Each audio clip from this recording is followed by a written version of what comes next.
ইতালির রোমে নৃশংস হত্যার শিকার একই পরিবারের ৩ সদস্যের মরদেহ দেশে পৌঁছেছে। সকালে শাহজালাল আন্তর্জাতিক বিমানবন্দর থেকে নোয়াখালীর কোম্পানিগঞ্জে নিয়ে যাওয়া হয়। এই ঘটনায় দ্রুত বিচার দাবি করেন স্বজনরা।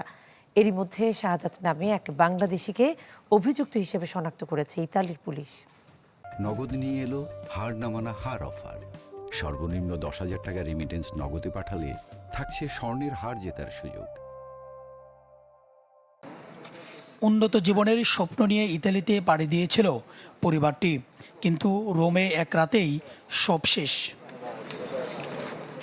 ২৬ জুন নিজ বাসায় নৃশংস হামলায় নিহত হন অয়নের বাবা, মা ও ছোট বোন। গুরুতর আহত অবস্থায় প্রাণে বেঁচে যান অয়ন। সেই রাতের ভয়াবহ স্মৃতি নিয়েই শুক্রবারে দেশে ফিরেছেন। সাথে 3টি কফিনে ফিরেছেন তার বাবা, মা আর ছোট বোন।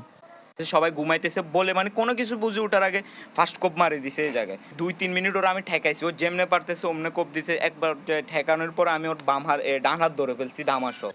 হত্যাকাণ্ডের ঘটনায় শাহাদাত নামে এক বাংলাদেশি প্রবাসীকে শনাক্ত করেছে ইতালির পুলিশ। তাকে গ্রেপ্তার করে বিচারের মুখোমুখি করতে তদন্ত চলছে। দ্রুত তদন্ত শেষ করে হত্যাকারীর সর্বোচ্চ শাস্তি নিশ্চিতের দাবি জানিয়েছেন নিহতের স্বজনরা। ইটালিয়ান পুলিশের কাজেও আমরা স্যাটিসফাইড। হয়তো আসামি ওরা ধরতে পারেনি, কিন্তু ওরা ভালো কাজ করছে, এটা আমরা বুঝতে পারছি। খুনিয়ে 3 জন মারি আরেকজন বসে দিয়েছে। আবার খুনি ওরও বলছে যে তোর আব্বু আম্মু ঝগড়া লাগিয়ে তুই আয় আর মেসেজ। আর আমরা তার ফাঁসি চাই এবং তার কিশোর গ্যাংকের আইনের আওতায় উপযুক্ত শাস্তি চাই। নোয়াখালীর কোম্পানিগঞ্জের গ্রামের বাড়িতেও নেমে এসেছে শোকের ছায়া। সেখানেই পাশাপাশি দাফন করা হবে বাবা, মা ও মেয়েকে।